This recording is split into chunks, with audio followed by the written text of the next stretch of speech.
Please be seated. Well, for those of you who are joining us for the first time, don't think we picked this lesson just for you. Trust me, this would not be my second lesson that I get to use to preach. As some of you know, I have been on vacation and I just came back. Last week was my first week, and surprise, this is my second text to preach on. So I can empathize with you if you are thinking, what is this Jesus? What happened to the nice, kind, loving, everybody love one another, let's be nice, let's get along, right? Let's bring peace. What happened to that Jesus? Nothing happened to that Jesus.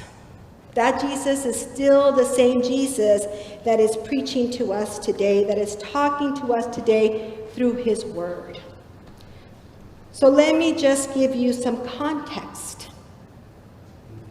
Jesus has been surrounded by disciples in the crowds, right? So it says the crowds. So he has all these people and he's been teaching the disciples and the crowds how to live. So this is the third or fourth lesson that he's giving to his disciples in this particular space. And what you hear in Jesus as he's been teaching and teaching the disciples and the crowds have been overhearing is this real sense of urgency. He's getting almost to the climax and he's saying, look, you people, don't you see what's happening around you? Can't you see the situation that we're in? Please pay attention. Please pay attention because things aren't good for everybody. Can you hear me? Okay, good. I thought I heard what is she saying? No. That's what's happening. He's just in this time, just what we have to pay attention. We can't be blind to what's happening anymore. And so he's saying this to people way back when. So for those of us sometimes who say, if just things were the way they used to be, why can't we just go back to the way it used to be when everybody was nice to one another and everybody was kind to one another? Can't we just get along? And what Jesus is saying is, yes, and. Yes, we all need to get along, and there are times when getting along and going along are not the right things to do, right? So he's saying this. I want you to hear first and foremost before we go on that he's saying this out of love. He's saying this out of compassion for the people that he sees before him. And he's saying this the same way that Mary and Zechariah and John the Baptist, the same message that they gave about how things were going to need to be different. That Jesus' arrival on earth was going to stir things up. That Jesus' arrival on earth was going to turn things upside down. And so those who had too much were going to have to learn to give up a little so that those who did not have enough could have enough. Those who controlled and ruled everything and then did so unjustly were going to have to change their ways so that there would be justice. Because without justice, there is no peace. Here's the thing. We can't have a peaceful place. We can't have a community that lives in harmony if there is no justice. Right? We got to be able to, when we're in school, feel like we are loved and heard.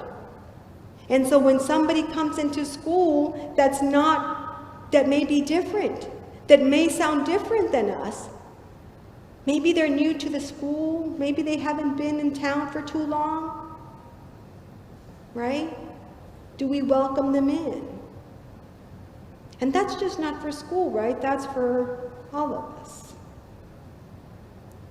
So without justice, there is no peace. And so Jesus is seeing around him, and people are asking him questions, and they're talking. He said, wait. You've got to listen. You've got to listen. There is an urgency here that we have become complacent to. And we need to pay attention. And only if we hear this, that it is out of love, can then we move on to what is he calling us about these divisions. Because we can then go to the next phase, which is, oh yes, see, Jesus is telling me that there are some people I don't need to like. Jesus is telling me there are people that I should not hang out with. And that is not what Jesus is saying. What Jesus is saying is that sometimes we are not going to agree with people. And when we don't agree with people because what we see is injustice, what we see is pain and suffering, what we see are some people not living this abundant life, then we may need to step in. And we need to call that out. And we need to act differently. And he's very interesting that he's talking about divisions within families, right?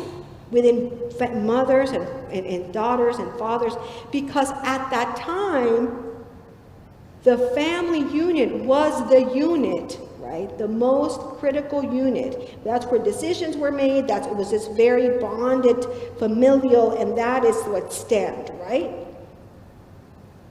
But I wonder sometimes, I'm wondering if maybe the division may be even closer. Maybe the division is even within us.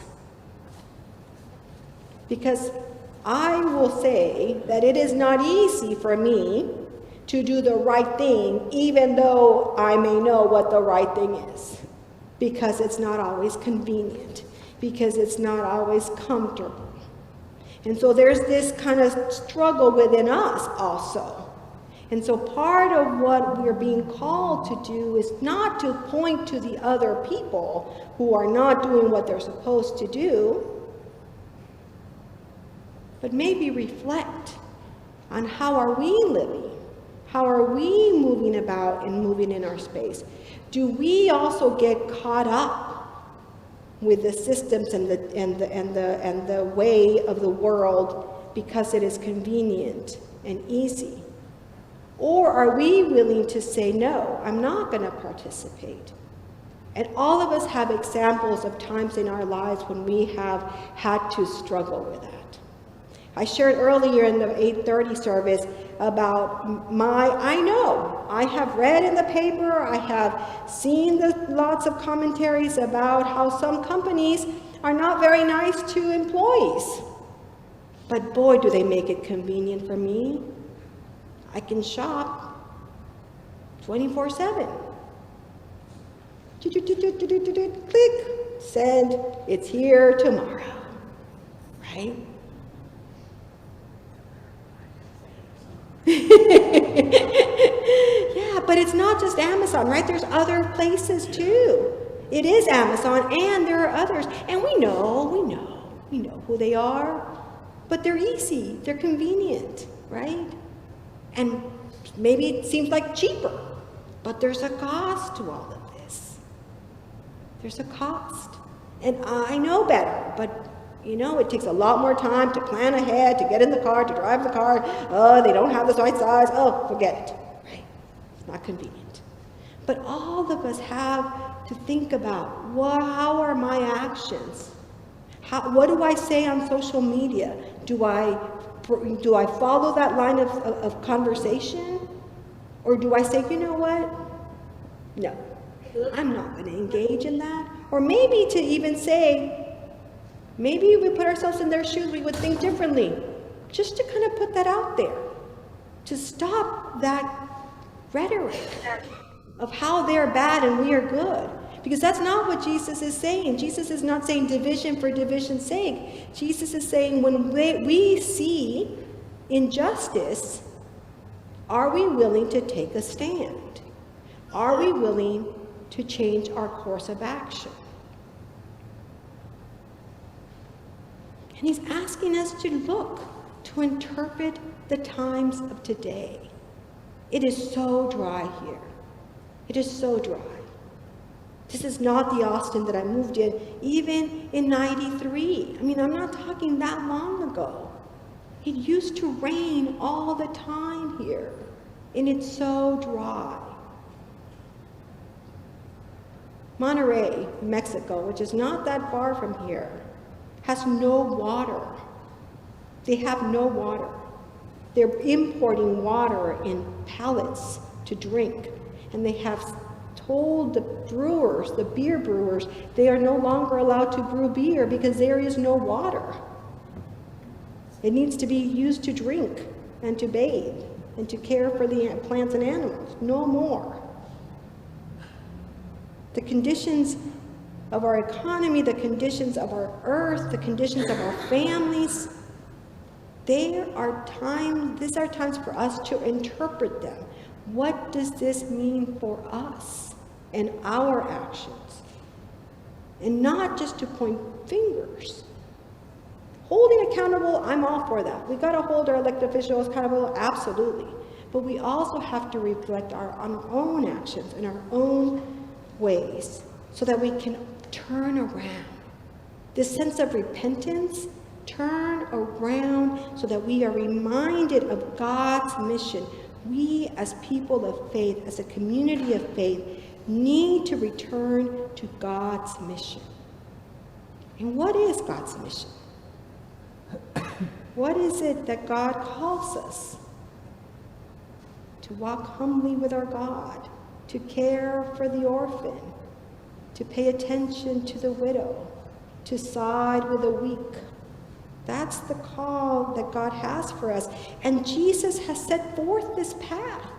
He's modeled, he's shown us what to do in love, not bitterness, not resentment, not if you hadn't done this, if my great-great-grandfather hadn't exploited the water system, I would have water to bathe in now. No, right? No, not resentment, not bitterness, right, because we can point fingers and we can blame others. But us today, and walking along with Jesus, because this is not easy, but Jesus was willing to go forth to make the full sacrifice, gave it all up. Death, gave it all up, his life, so that we could have life. Was willing to die for our life, for not survival, but for life. That's the difference. Not scrounging and hustling, but just to really rejoice in this abundant, unbelievable life that Jesus so wants for every single one of us. And when there's one that's suffering, that's when he said, pay attention. Pay attention. How is that being called out? What does that mean for us? So let us turn. Let's turn to Jesus and ask him to help us, to take away whatever is holding us back, whatever makes Minerva not want to plan ahead and do what she needs to do, whatever holds me from being kind, whatever holds me from judging incorrectly and pointing fingers.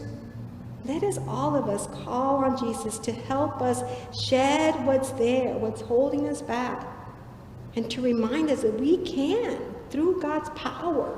That's what grace is, power. The capacity to live differently so that all of us can have this abundant life. And so that as we heal, as we are healed from our own brokenness, we can be part of the healing power of Christ. So we can bring justice, defend the humble and needy, and rescue the poor and the weak. Amen. Amen.